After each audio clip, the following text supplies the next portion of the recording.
Good afternoon, everyone. This is This Week in Gun Violence, Volume 1, Episode 5.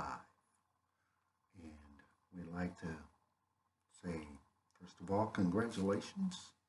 Hopefully, we don't have to retract this, to President-elect Joe Biden and his Vice President, Kamala Harris, on their victory over the tyrant, which shall remain anonymous. So hopefully next week we won't have to retract that statement. But the way it's going, it looks like Joe is in.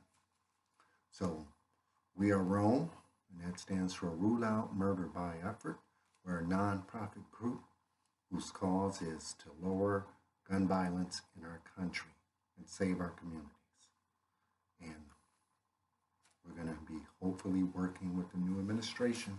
We have some good ideas on some gun legislation, and hopefully they'll be able to pick up some of them. So let's get our show started. Usually we start off with big topics, and we have 3 big topics this week. We have the Vegas shooting, 4 people murdered. We have a Florida man shooting his pregnant wife, and a childhood friend of LeBron James' sister was gunned down this week also. So let's get started with our show. First of all, I guess we can start off with the LeBron James childhood friend, and his name was Brandon Weems. His sister, Erica Weems, 37 years old, was gunned down, reasons unknown, shot down, shot in the head. She's a wonderful person, a college graduate, part-time teacher. She did a lot of things in her community, and who knows why. We don't have any suspects, and the police are very quiet on that. So if you know anything in the Akron area about the unfortunate murder of Erica Weems, which is soon to be forgotten, but not on This Week in Gun Violence, call the Akron Police at 330-375-2790 if you know anything about that incident. We need some help to resolve it. And it's just another sad incident. You know, LeBron James made some tweets to his friends in Akron, and we are in sympathy with them as well. So please, let's get some resolution out there. Another senseless gun victim. Secondly, we have the Florida man who shot his pregnant wife by accident, of course, but unfortunately she passed away. They were able to save the child. Apparently the man was sleeping in his bedroom at night. He didn't realize his wife had gotten up, and so when he heard noises somewhere in the house, he decided to pursue with his pistol in his hand, heard the noise, and decided to fire his gun, not realizing it was his own pregnant wife. And that happened in Stuart, Florida, which is outside of Port St. Lucie, Florida. So gun violence can find you anywhere. It's a nice community, but just devastating. The baby was able to be saved, but his dear wife is gone. Sad, at the hands of her husband. That's why you have to be careful with guns. Guns just don't necessarily make you safe. Even if you have one for the protection of your family, sometimes it's the family members who are killed. That one takes a lot out of you. Okay, and then thirdly, we have the Las Vegas murder. A Zuma instructor who was, how old was she? 33 years old? 37 years old. Her name was Diana Hawatmet, 39 years old. Her son, Joseph, 12, was in the 7th grade, and another woman that they're not sure how she figures into it, 33-year-old woman, was also murdered at the same time in this apartment complex. Now, this happened actually in Henderson, Nevada, which is right outside of Las Vegas. Another nice, quiet neighborhood for all practical purposes, but not that evening.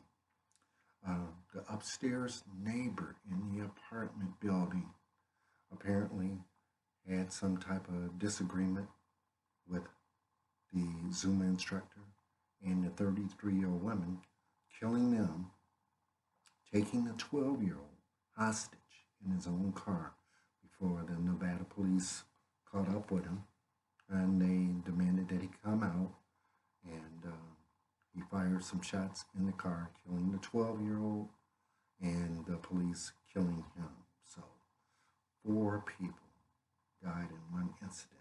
Yeah, hopefully we'll get more information on that. It just leaves you mind-boggling how these things can happen. But when guns are handy, people resort to the first thing that they can get their hands on. And that's what happened in that case. So, that's enough violence for 1 week, isn't it?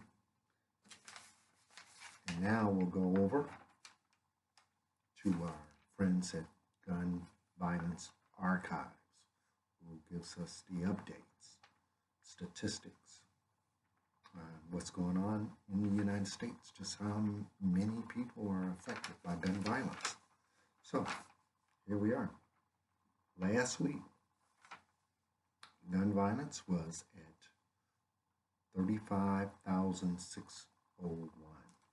So that was people killed by gun violence.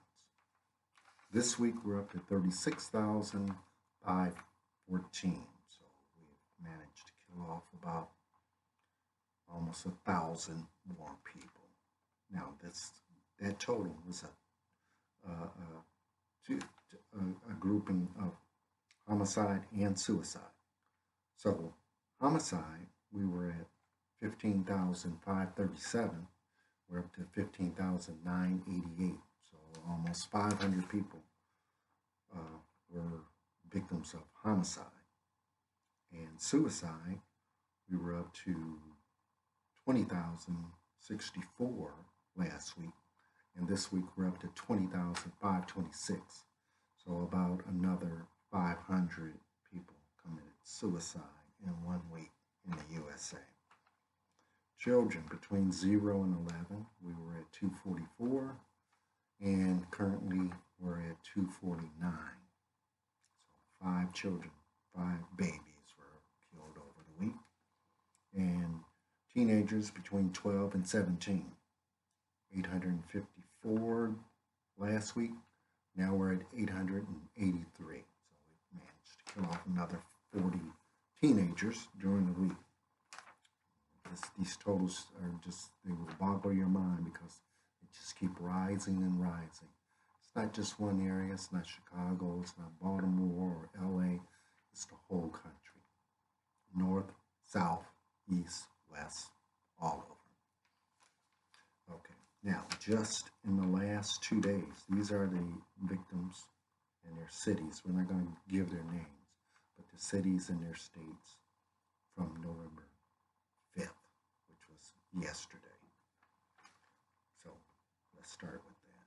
And our condolences to everyone that made this list. Franklin, Kentucky, 2 murdered. Lawrenceville, Georgia, 1. Atlanta, Georgia, 1. Milwaukee, Wisconsin, 1. And let's see, we have some more here too. Hold on 1 second. We have an update. Detroit, 1. Las Vegas, 1.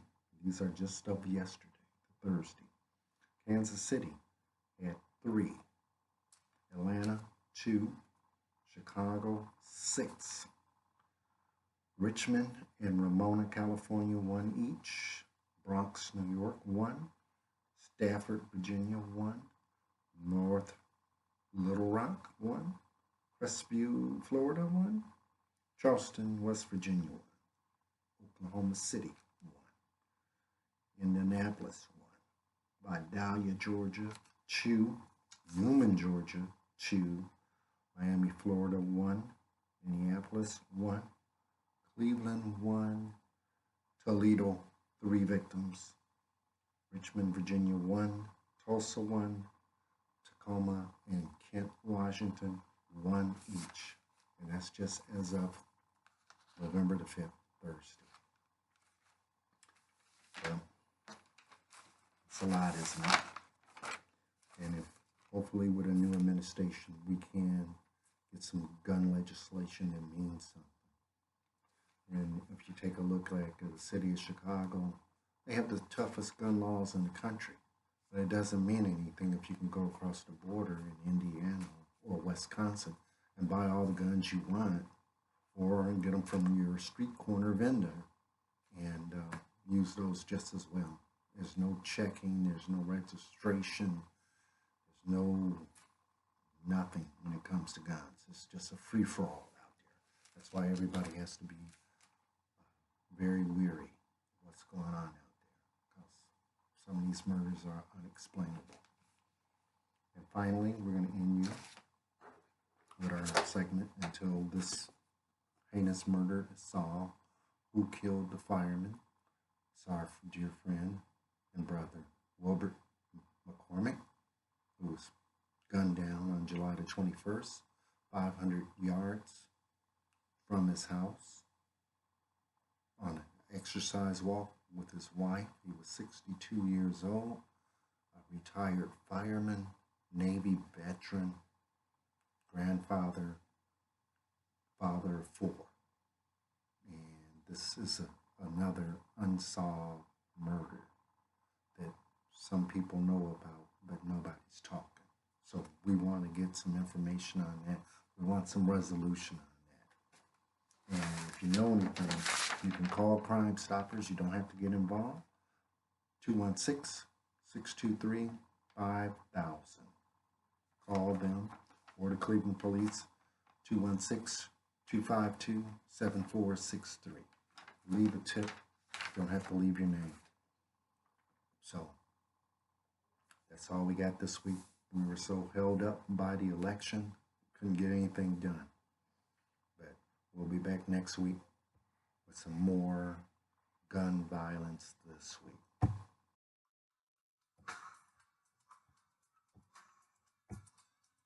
And if you have any questions or you want to join or donate, make sure you just send us an email at romecorp17@gmail.com. That's ROME Corp, CORP 17@gmail.com. Have a good and safe weekend, healthy weekend. Stay away from COVID. It's rising out there. And hopefully you can tune back into us next week, God willing. Bless you all.